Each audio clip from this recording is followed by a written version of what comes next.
Let's break off our engagement. I'm marrying her instead. What? That's the way it is, sorry about that. The one laughing triumphantly next to him is my half-sister. Several months have passed since that shocking event. Just as the wound from the broken engagement began to fade and I started to move forward, I saw my sister again on my way home from work. Huh? Why are you here? I tried to hurry past without her noticing, but she said, "Found you.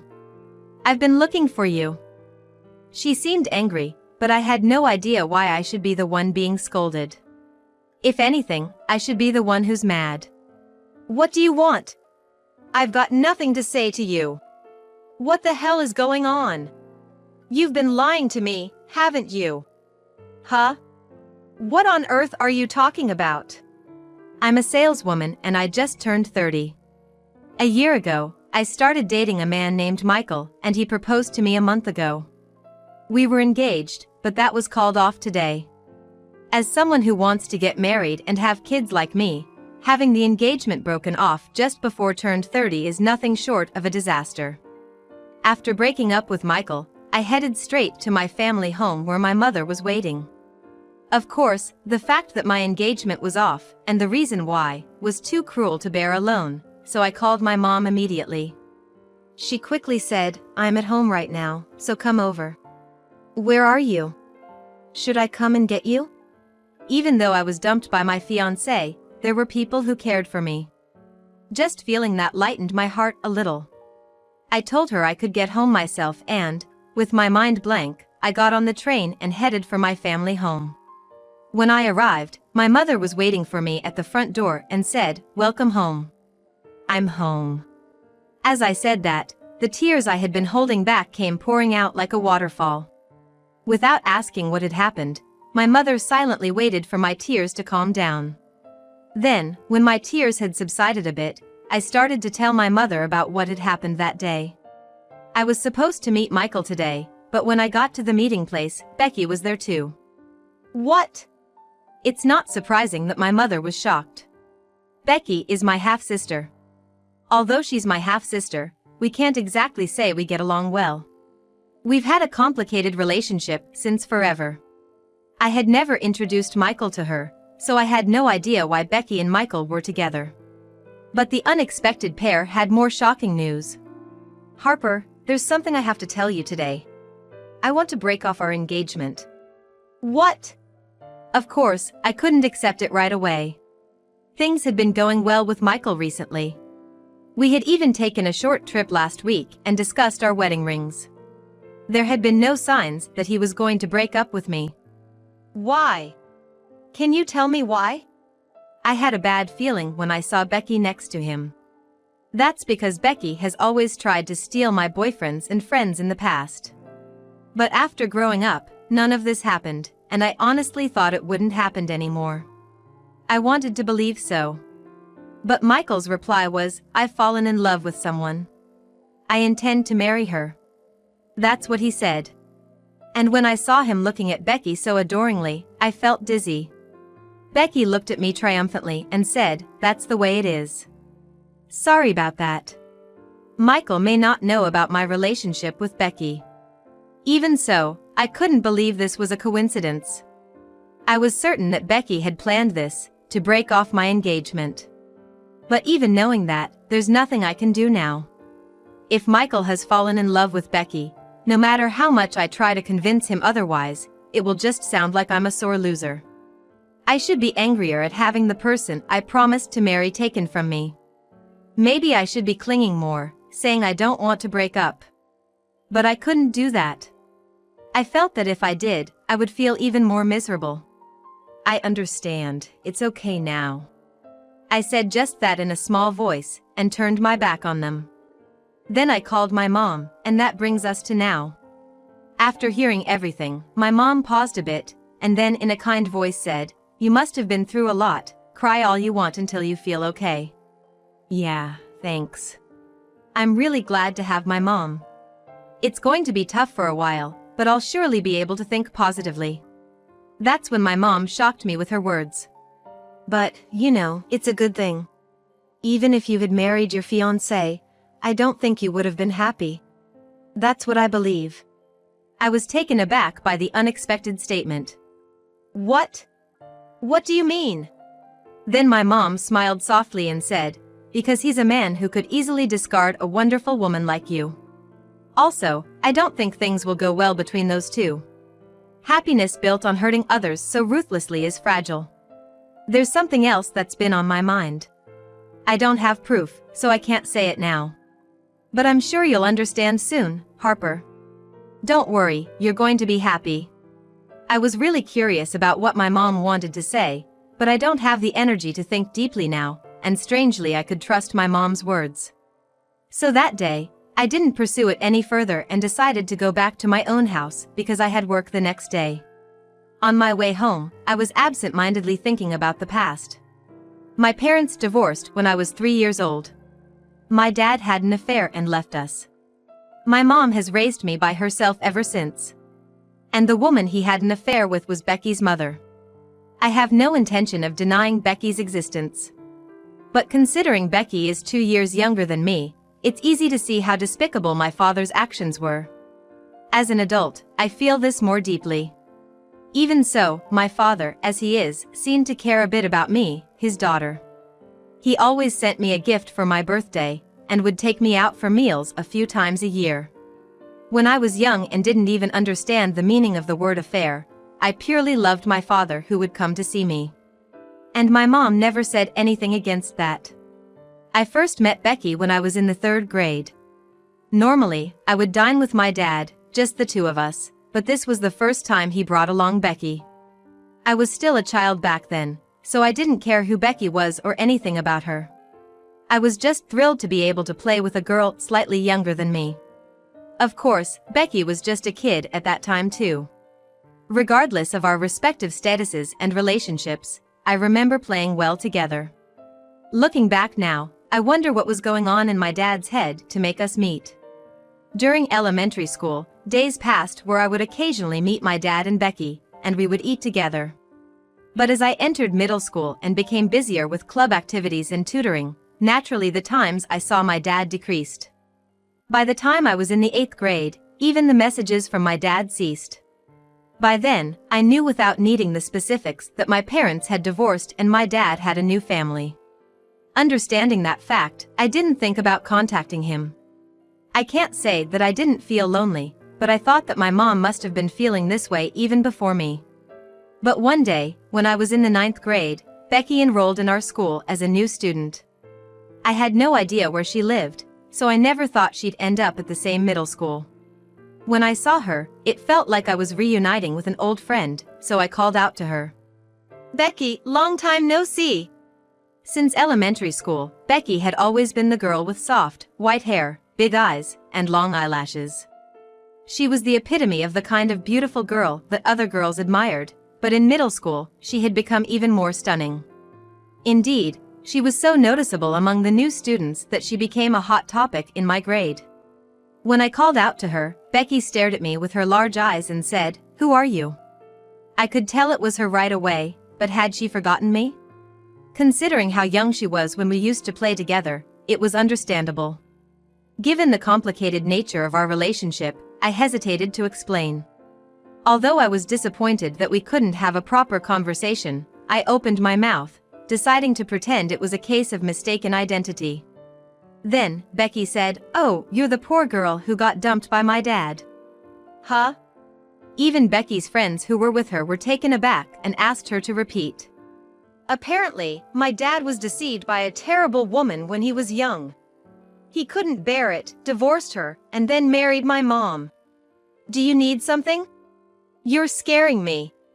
With that, Becky started to act afraid of me. "What? What do you mean, terrible woman? Your dad is the terrible one, isn't he?" I couldn't help but retort. But this was just so typical of Becky. No matter how much I tried to explain myself, the atmosphere had entirely shifted in Becky's favor. "You're a scary senior. If you continue to bully Becky, we'll report you to the student guidance counselor." That's what one of Becky's friends told me. No, I didn't mean it like that. Regardless of what I said, I was not believed and ended up being gossiped about in school as the senior who bullied the cute junior out of jealousy. We used to play together so well when we were kids. I couldn't fathom why Becky acted the way she did, and it broke my heart. I was even dumped by my boyfriend who accused me of bullying a junior, something he said he hadn't expected from me. To add insult to injury, a few months later, he was dating Becky. This happened twice. I understand that in a small middle school community, it's not unheard of to date the same person. But for it to happen twice? That was beyond mere coincidence. I tried confronting Becky about it, but it only backfired with further accusations of me being a bully. Moreover, these false rumors about me never cleared up until graduation. I finally gave up on understanding Becky and chose to attend a high school where no one from my middle school was enrolled. No one knew about the rumors, and there was no Becky, so I wasn't worried about any further gossip. I was at peace with my high school life, but in the spring of my junior year, I was in for the worst surprise. Becky had enrolled in the same high school. And she was also a manager of the soccer club, just like me. As soon as Becky saw me, she said, "Oh, Harper is here too, nice to see you." This time, she was acting like a sweet junior. This is the same girl who gave me a hard time back in middle school. I just couldn't keep up with her dramatic transformation, and I didn't even feel like building a good relationship as senior and junior. I had no intention of being mean, but I was scared because I had no idea what Becky was planning behind her smiles. My bad hunch proved right. "Harper, why are you so cold to me? Did I do something wrong? I'm upset." Becky accused me of this while crying in front of the whole soccer team. What? I didn't think I had been that harsh, and if anyone had been mean, it was always her towards me. Becky was playing the victim and trying to demean me. She did it again. I thought to myself, but it was too late. All the team members adored Becky, who was cute, cheerful, and considerate. I thought I had established a good relationship of trust as a manager, but in this situation, no matter how much I struggled, I was the bad guy. I ended up being warned by the school administration for bullying my junior, and my position in the soccer team also suffered. I was perfectly labeled as a mean senior who bullied her junior. Back then, I had a crush on the soccer team captain of my grade. I had been quietly nurturing this feeling for over 2 years, and although it may sound presumptuous, I think we had been getting along well, going out on our days off and such. But with this rumor spreading, I was obviously kept at a distance. And when summer vacation ended, he was dating Becky, and I thought it was a nightmare. Why is Becky so against me? I have nothing to say if all of this is said to be a coincidence. But have I done something to Becky that she has to bother me even at school club activities? If the one who took away my father was resentful, I would understand, but Becky has both parents and should be living happily. No matter how much I thought about it, I couldn't understand Becky's thoughts. I ended my high school life in the worst possible way and decided to study abroad in hopes of escaping Becky's pursuit. Becky didn't follow me that far. Even after finishing my study abroad and living in Japan, Becky didn't show up for a while. After graduating from high school, I didn't know what Becky was doing or where she was. I was trying to forget the nightmares of my student days and the source of them, Becky, and was trying to get married and be happy. I didn't expect to be messed with by Becky again here. Is it a twist of fate, or is Becky planning something again? I don't know, but I definitely don't want to live my life in fear of Becky. I was sure of that. From then on, I took on more work than usual to avoid unnecessary thoughts. Unlike love, the more you work, the more results you get. I was recognized by my boss for my good work, and these successful experiences gradually healed my heart. My mom was right. As long as I don't give up, I can live positively. Just when I thought so, a few months after the breakup with Michael, when I finished my work and arrived at the station to go home, I saw a surprising sight. "Becky?" I saw Becky standing in front of a sculpture near the station. She seemed to be waiting for someone. I wondered if she might be meeting up with Michael. Regardless, I absolutely could not let myself bump into Becky.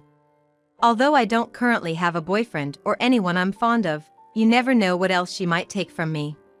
Making sure she didn't notice me, I swiftly made my way to the ticket gates. But then, I heard a voice exclaim, "Found you. I was looking for you." And the next thing I knew, my arm was firmly grasped.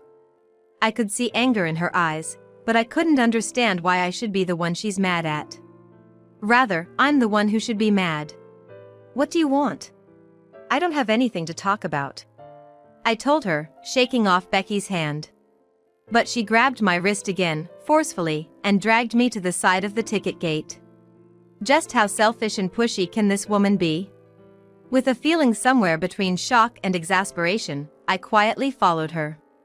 When we finally reached a less crowded spot, Becky angrily spat out, "What's the meaning of all this? You've been deceiving me, haven't you?" "What are you talking about?" I retorted instantly, as I had no clue what she was talking about. "Don't play dumb with me, it's about Michael, obviously." "Huh. I'm the one who was hurt the most when it comes to Michael. There's no reason for her to yell at me."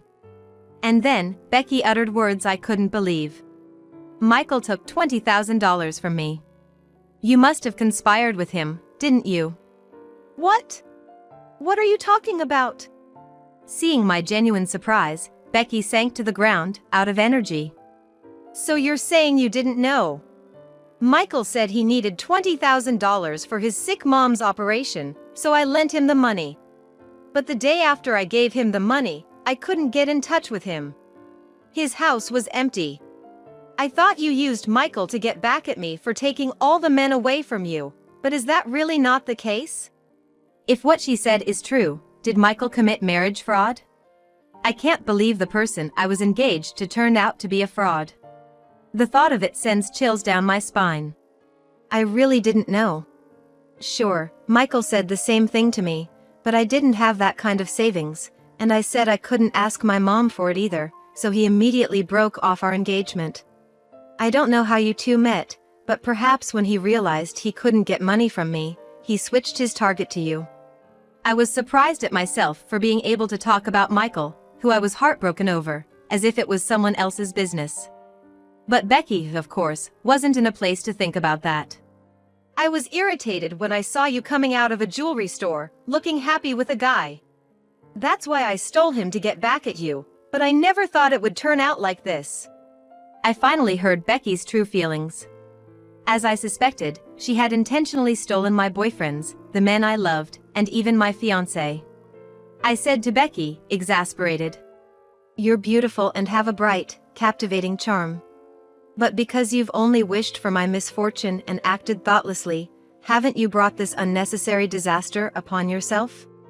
If you hadn't interfered this time, I might have been the one hurt. You've made your own life difficult." Then Becky cut off my words, yelling in anger, "Shut up! Don't you dare lecture me! If it weren't for you, Dad would have been all mine. That's what I didn't like. Mom and Dad were always fighting over child support for you, and every time Dad visited you, Mom cried. I hated you."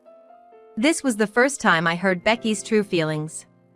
I, who was left alone with my mother, did feel the absence of my father from time to time, but I never had to witness their fights or experience any heart-wrenching feelings. Of course, I think my mom felt sad in ways I couldn't see. But I was raised happy as her daughter. On the other hand, Becky, who appeared to have a happy family with both parents, was dealing with struggles unknown to others. That's not to say I think it's okay for her to harass me, not at all. Hearing Becky's true feelings for the first time, a part of me couldn't help but feel sympathy. "I've lent out all my savings and even gotten into debt. I quit my job to get married, what am I supposed to do now?" Becky lamented. It's her own fault she got caught up in this marriage fraud while trying to harass me. Honestly, I can't help but think she brought this upon herself. But after hearing what she just said, I couldn't just stand by and do nothing. "I can't help you with money. But I can at least help you find a job," I offered. "Huh?" She probably didn't expect me to throw her a lifeline. She looked at me in surprise. "Someone at my company just left their receptionist job. They're looking for a replacement." Of course, I won't forgive you if you try to harass me again. But if you've learned your lesson, I'll help as much as I can. Even I thought I was being too lenient. But we are sisters after all. Seeing Becky so broken and crying, I couldn't just ignore her. I am sorry.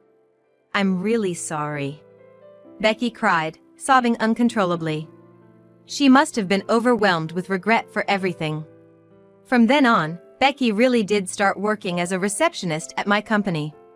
Even after all that harassment, and despite thinking I never wanted to have anything to do with her again. I can't believe I was stupid enough to invite her to work at the company where I work.